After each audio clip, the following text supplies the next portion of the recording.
बात कर रहे थे अमेरिका की विदेश मंत्री की भारत दौरे की, आपको वॉर का अपडेट भी देंगे आप। लेकिन इस दौरे से पाकिस्तानी लोग बड़े परेशान हैं, लेकिन वो बात जो कह रहे हैं वो हमें सुननी चाहिए। वो ये कह रहे हैं कि ट्रंप ने रूबियो को मोदी को मनाने के लिए भारत भेजा है, और वो ये भी कह रहे हैं कि भारत ने रूबियो को स्नब किया है।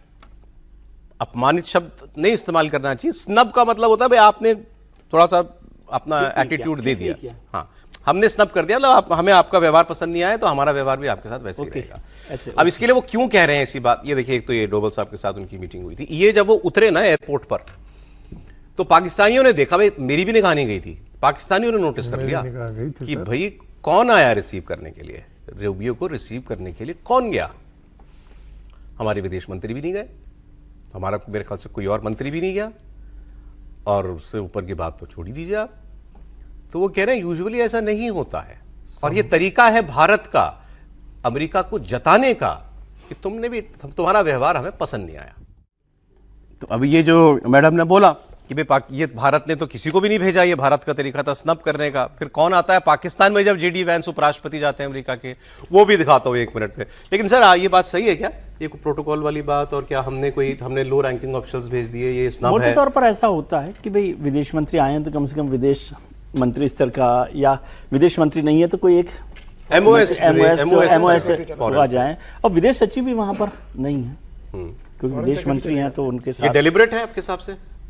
निश्चित रूप से ऐसे कोई बंद थोड़ी रहती है आखिर सरकार की। ये तो डेलिब्रेट, मतलब ये एक मैसेज है, डेलिब्रेट नहीं कहना चाहिए, डेलिब्रेट कहकर आप और नाराज करते हैं, बाकी एक मैसेजिंग है कि ठीक है जैसे मतलब अभी ठंडा ही ठीक है। हाँ, अभी ठीक है, बहुत ज्यादा गर्म, जैसे को तैसा, जैसा व्यवहार आप करेंगे वैसा व्यवहार हम करेंगे। तो हो सकता है कि ये भी एक बड़ी वजह रही हो कि ट्रंप साहब को वो मैसेज देना पड़ा, हो सकता है। हाँ। नहीं बिल्कुल, क्योंकि वो बिल्कुल एक तरीके से, क्योंकि ये मैसेज उसका जवाब, वो फ्लैटरी करने वाला मैसेज था, तो वो मैसेज उसका जवाब हो सकता है। देखिए, चाइना विजिट के बाद एक भारत के अंदर जो खास करके स्ट्रेटेजिक डोमेन में ये बात चर्चा चलनी शुरू हो गई थी कि चाइना के साथ अमेरिका रीराइट करने की कोशिश कर रहा है अपने रिलेशंस को, तो भारत के लिए ये बहुत बड़ा खतरा साबित हो जा रहा है। तो इसलिए, क्योंकि जब उसके साथ संबंध होंगे तो उसके बड़े बड़े जो कॉरपोरेट जो थे उनको लगता था कि शिफ्ट करेंगे भारत की तरफ से, वो शायद शिफ्ट करना बंद कर जाते। ये तो एक तरफ ये दिया जा रहा था। दूसरा, ताइवान के मुद्दे पर जिस प्रकार से ट्रंप ने वहां बोल करके आए कि हम 1500 किलोमीटर से दूर आकर के थोड़े हम यहाँ पर युद्ध लड़ने आ रहे हैं, वो भी यहाँ के जो रणनीतिक हलके हैं उनमें एक चिंता की लकीरें बढ़ा गई। तो आपको लग रहा है ये जो बोल रहे थे पाकिस्तान के, मुझे दिखाई दिया था, ऐसा नहीं था कि मुझे दिखाई नहीं, मुझे दिखाई दिया था। आप उसको स्नब मानते हैं?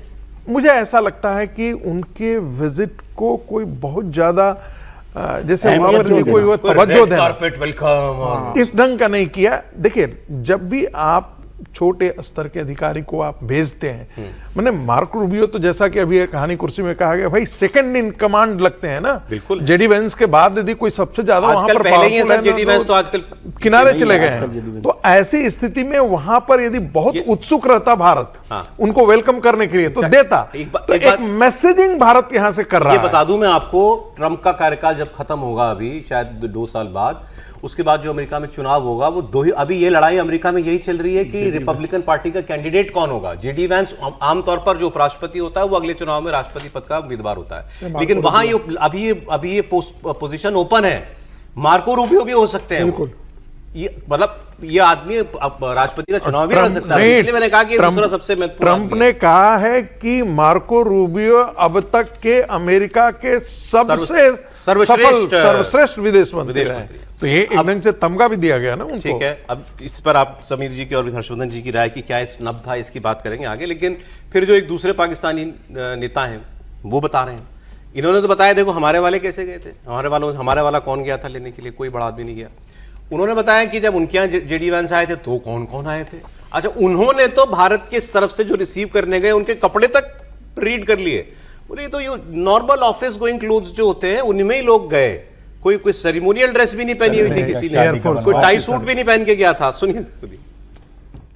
अच्छा, ये दूसरी तस्वीर भी देख लीजिए, अभी आ रही है। मार्को रूबियो और उनकी वाइफ ये आमेर का किला देखने के लिए गए हैं।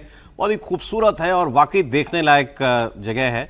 तो उनको जयपुर घुमाया जा रहा है अभी। गर्मी से परेशान हो रहे होंगे, लेकिन बहुत गर्मी से तो बहुत ही परेशान है। गर्मी है। मेरी स्पीच छोटी रखना चाहता हूँ, लेकिन too hot। हाथी गांव भी जाने की बात हो रही है, क्योंकि आमेर में वो एक गांव है हाथियों का, जहाँ पे करीब करीब 100-125 हाथी रहते हैं, जो पूरे उसके टूरिस्ट घुमा रहे हैं। ये नहीं, उनकी इच्छा उन्होंने जाहिर की थी। मुझे नहीं पता कि वो जाएंगे कि नहीं जाएंगे। तो किला चढ़ा दिया, अगर इनको किला चढ़ा दिया ना तो इनको पता चल जाएगा कि लड़ाइयाँ कैसे लड़ी जाती थी भारत में। वैसे रात्रि में आमेर के किला के ऊपर जो है वो बड़ा अच्छा लगता जी है। जी जी। त्रिपाठी जी बताइए, क्या हमने कोई मैसेज दिया है किसी सीनियर को ना भेजकर रिसीव करने के लिए इनको? और पाकिस्तानी वाले तो कह रहे थे हमारा तो सबसे बड़ा वाला जाता है, फील्ड मार्शल ही जाता है रिसीव करने। लेकिन वो अपने मजाक ही उड़ा रहे थे या किस रेफरेंस में कह रहे थे? जो एंकर बोल रहे थे, मुझे लगा वो ये कह रहे थे देखो हमारे यहाँ तो सब ऐसे चले जाते हैं। तो वही कह रहे थे कि हमारा तो फील्ड मार्शल जाता है टाई कोट लगा के। नहीं, देखिए मुझे लगता है कि इसको इस संदर्भ में देखिए कि भारत और पाकिस्तान की अमेरिका के सामने हैसियत क्या है, नंबर 1। नंबर 2, ये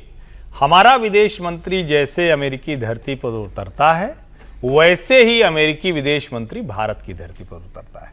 इसको स्पष्ट तरीके से समझिए। जैसे हमारे विदेश मंत्री डॉक्टर एस जयशंकर जाते हैं तो उनको वहां पर जो हमारे एम्बेसडर हैं, यूएस स्टेट डिपार्टमेंट के ऑफिशियल है, वो रिसीव करते हैं। तो भला फिर क्यों मार्को रूबियो को डॉक्टर एस जयशंकर या फिर मिस्री साहब रिसीव करेंगे? तो उनको भी उसी तरह से खुद सर्जियो गोर को जाना पड़ा, जो उनके रिप्रेजेंटेटिव हैं, और हमारे जो कलकत्ता में जो हमारे एम्बेसी के ऑफिशियल थे वो चले। बहुत स्पष्ट तौर पर भारत नरेंद्र मोदी की अगुवाई में एक संदेश स्पष्ट देता है, बराबर का रिश्ता बनेगा। ये वाला रिश्ता नहीं बनेगा कि आप तो अपने अंदाज में रहिए और हम कहें कि जी हुजूर आ रहे हैं। ये वाला रिश्ता नहीं बनेगा।